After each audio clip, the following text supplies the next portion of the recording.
Tom's Money by Harriet Prescott Spofford. Mrs. Lawton had found what she had been looking for all her life, the man under her bed. Every night of her nearly 30 years of existence this pretty little person had stooped on her knees before saying her prayers, and had investigated the space beneath her bed, a light brass affair hung with a chintz valance; had then peered beneath the dark recess of the dressing-case, and having looked in the deep drawer of the bureau and into the closet, she fastened her door and felt as secure as a snail in a shell. As she never, in this particular business, seemed to have any confidence in Mr. Lawton, in spite of the fact that she admired him and adored him, neither his presence nor his absence ever made any variation in the performance. She had gone through the motions, however, for so long a time that they had come to be in a manner perfunctory, and the start she received this night of which I speak made her prayers quite impossible. What was she to do? She, a coward par eminence, known to be the most timorous of the whole family, her tremors at all sorts of imagined dangers affording laughter to the flock of sisters and brothers. Should she stay on her knees after having seen that dark shape, as if going on with her prayers while revolving some plan of procedure? That was out of the question. Scream? She couldn't have screamed to save her life. Run? She could no more have set one foot above the other than if her body had melted from the waist down. She was deadly faint and cold and shaking, and all in a second, in the fraction of a second, before she had risen from her stooping posture. Oh, why wasn't it Virginia instead? Virginia had always had such heroic plans of making the man come out of his hiding-place at the point of her pistol. And Virginia could cock a pistol and wasn't covered with cold shivers at the sight of one, as she was. If it had only been Francie, whose shrill voice could have been heard over the side of the earth, or Juliet, whose long legs would have left burglar and house, too, in the background between the opening and slamming of a door. Either of them was so much more fit than she, the chicken-hearted one of the family, to cope with this creature. And they were all gone to the wedding with Fred, and would not be home until tomorrow. And Tom had just returned from town and handed her his roll of bills and told her to take care of it till he came back from galloping down to the works with Jules. And she had tucked it into her belt, and had asked him a little quakingly, what if any of the men of the Dead Line that they had heard of, or Red Dan, or an Apache came along? And he had laughed and said she had better ask them in and reproach them for making such strangers of themselves as not to have called in the 2 years she had been in this part of the country. And she had the 2 maids with her, and he should be back directly. And she had looked out after him a moment over the wide prairie to the hills, all bathed in moonlight, and felt as if she were a spirit alone in a dead world. And here she was now, the 2 maids away in the little wing, locked out by the main house, alone with a burglar, and not another being nearer than the works, a half-mile off. How did this man know that she was without any help here? How did he know that Tom was coming back with the money to pay the men that night? How did he happen to be aware that Tom's money was all in the house? Evidently he was one of the men. No one else could have known anything about it. If that money was taken, nobody would believe the story. Tom would be cashiered. He could never live through the disgrace. He would die of a broken heart, and she of another. They had come out to this remote and lonesome country to build up a home and a fortune, and so many people would be stricken with them.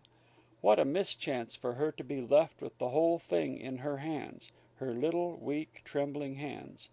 Tom's honor, his good name and his success, their fortune, the welfare of the whole family, the livelihood of all the men, the safety of the enterprise.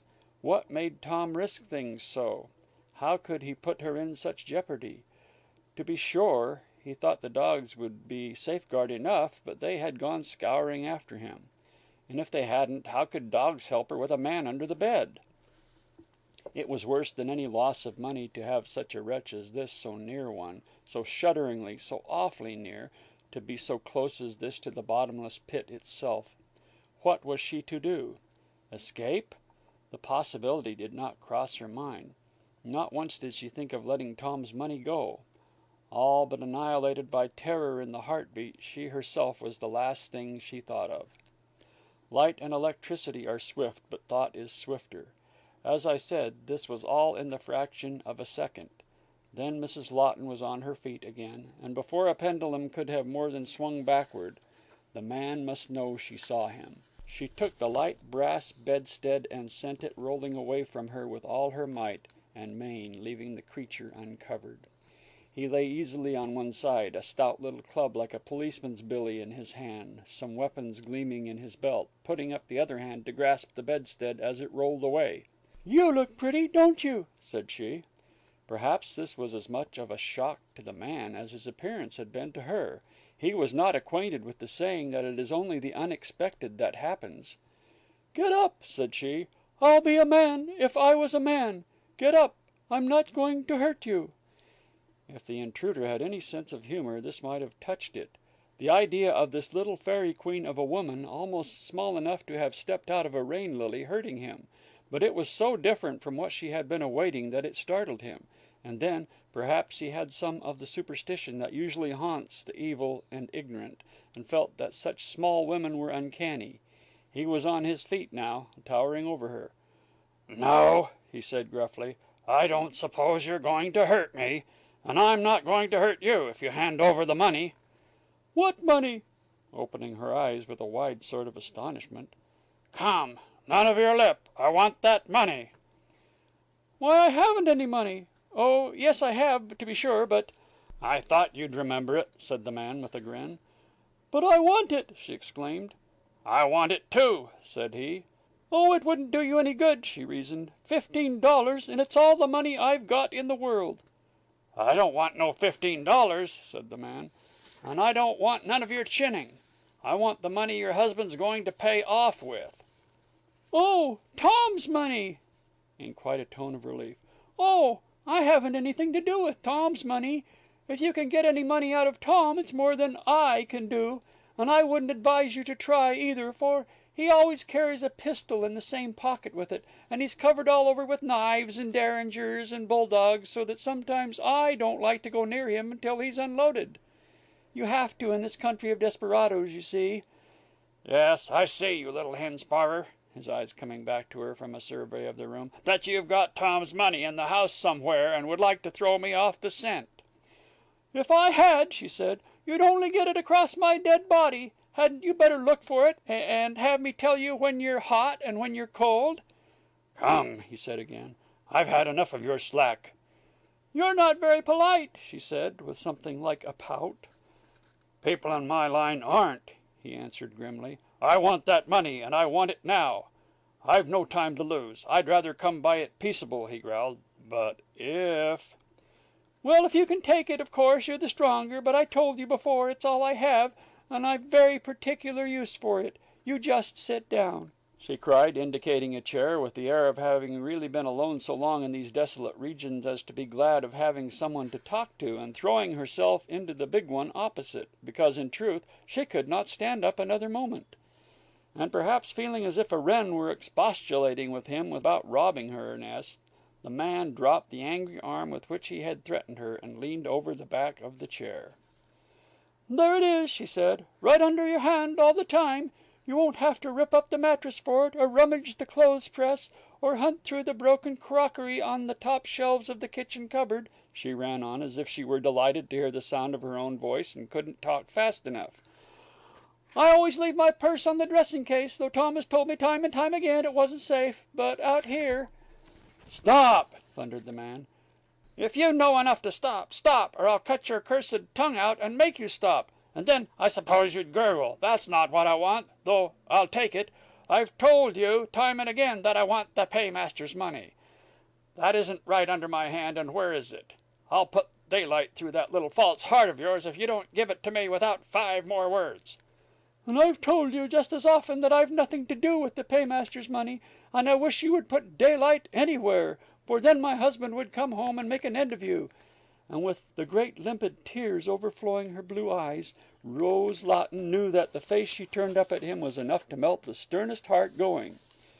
"Do you mean to tell me," said he, evidently wavering, and possibly inclining to doubt if after all she were not telling the truth, as no man in his senses would leave such a sum of money in the keeping of such a simpleton. "I don't mean to tell you anything," she cried. "You won't believe a word I say, and I never had anyone doubt my word before. I hate to have you take that $15, though. You never would in the world if you knew how much self-denial it stands for. Every time I think I would like an ice cream out in this wilderness, where you might as well ask for an iceberg, I've made Tom give me the price of one. You wouldn't find anything but ribbons there. And when I've felt as if I should go wild and could have a box of Hyler's candy, I've made Tom give me the price of that. There's only powder and tweezers and frizzes in those boxes," as he went over the top of the dressing case, still keeping a lookout on her. "And when we were all out of lager and Apollinaris, Tom couldn't— That's my laces, and I wish you wouldn't to finger them. I don't believe your hands are clean.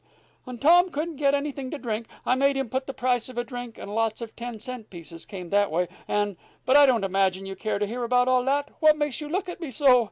For the man had left his search again, and his glance was piercing her through and through. "Oh, your eyes are like augers turning to live coals," she cried. "Is that the way you look at your wife? Do you look at your children the same way?" "That lay won't work," said he, with another grin. "I ain't got no feelings to work on. I ain't got no wife or kids." "I'm sure that's fortunate," said Mrs. Lawton. "A family wouldn't have any peace of their lives with you following such a dangerous business. And they couldn't see much of you either. I must say I think you'd be a great deal happier if you reformed. Well, if you left this business and took up a quarter section and had a wife and—" "Look here," cried the man, his patience gone. "Are you a fool, or are you bluffing me? I've a mind to knock your head in," he cried, "and hunt the house over for myself. I would if there was time." "You wouldn't find anything if you did," she returned, leaning back in the chair. "I've looked often enough when I thought Tom had some money. I never found any. What are you going to do now?" with a cry of alarm at his movement. "I'm going to tie you hand and foot first." "Oh, I wouldn't. I'd rather you wouldn't, really. I promise you. I won't leave this chair." "I don't mean you shall." "Oh, how can you treat me so?" she exclaimed, lifting up her streaming face. "You don't look like a person to treat a woman so. I don't like to be tied. It makes me feel so helpless." "What kind of dumb fool be you, anyway?" said the man, stopping a moment to stare at her. And he made a step then toward the high chest of drawers, half bureau, half writing desk, for a ball of tape he saw lying there. "Oh!" she cried, remembering the tar baby. Don't go there! For mercy's sake, don't go there!" raising her voice till it was like the wind in the chimney. "Oh, please don't go there!" At which, as if feeling morally, or rather immorally, sure that what he had come for was in that spot, he seized the handles of the drawer, and down fell the lid upon his head with a whack that jammed his head over his eyes and blinded him with pain and fury for an instant. And in that instant she had whipped the roll of money from her belt and dropped it underneath her chair. "I knew it!" she cried. "I knew it would! It always does! I told you not to go!" "You shut your mouth, quick!" roared the man, with a splutter of oaths between each word.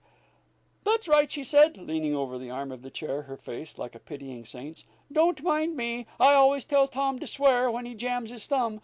I know how it is myself when I'm driving a nail. It's a great relief. I'd put some cold water on your head, but I promised you I wouldn't stir out of the chair."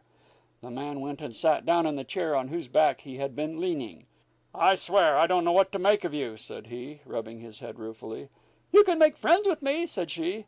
"That's what you can do. I'm sure I've shown you that I'm friendly enough. I never believe any harm of anyone till I see it myself.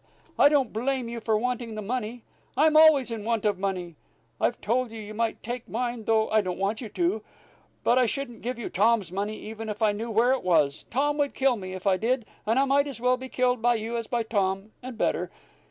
You can make friends with me, and be some protection to me till my husband comes. I'm expecting him, and jewels every moment." The man started to his feet. "Do you see that?" he cried, holding his revolver under her nose.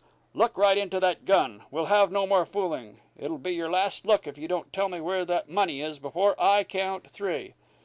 She put out her hand and calmly moved it aside. "I've looked into those things ever since I've lived on the prairie," said she, "and I dare say it won't go off. Mine won't. Besides, I know very well you wouldn't shoot a woman, and you can't make bricks without straw, and then I've told you I don't know anything about that money." "You are a game one," said he. "No, I'm not," she replied. "I'm the most tremendous coward. I've come out here in this wild country to live, and I'm alone a great deal, and quake at every sound, and every creak of a timber, every rustle of the grass, and you wouldn't know anything about what it is to have your heart stand still with horror of a wild beast, or a wild Indian, or a deserter, a deserting soldier. There's a great Apache down there now, stretched out on his blanket, on the floor, before the fire in the kitchen. And I came up here as quick as I could, to lock the door behind us and sit up till Tom came home, and I declare I never was so thankful in all my life as I was just now to see a white face when I looked at you." "Well, I'll be Apache!" cried the visitor. "See here, little one, you've saved your husband's money for him. You're a double handful of pluck. I haven't any idea but you know where it's hid, but I've got to be making tracks. If it wasn't for waking that Apache, I'd leave Red Dan's handwriting on the wall." And almost while he was speaking he had swung himself out of the window to the roof of the porch, and had dropped to the ground and made off. Mrs. Lawton waited till she thought he must be out of hearing, leaning out as if she were gazing at the moon. Then she softly shut and fastened the sash, and crept with shaking limbs to the door and unlocked it, and fell in a dead faint across the threshold. And there, when he returned some 3/4 of an hour later, Tom found her. "Oh, Tom!" she sobbed when she became conscious that she was lying in his arms, his heart beating like a trip hammer, his voice hoarse with fright as he implored her to open her eyes. "Is there an Apache in the kitchen?" End of Tom's Money by Harriet Prescott Spofford.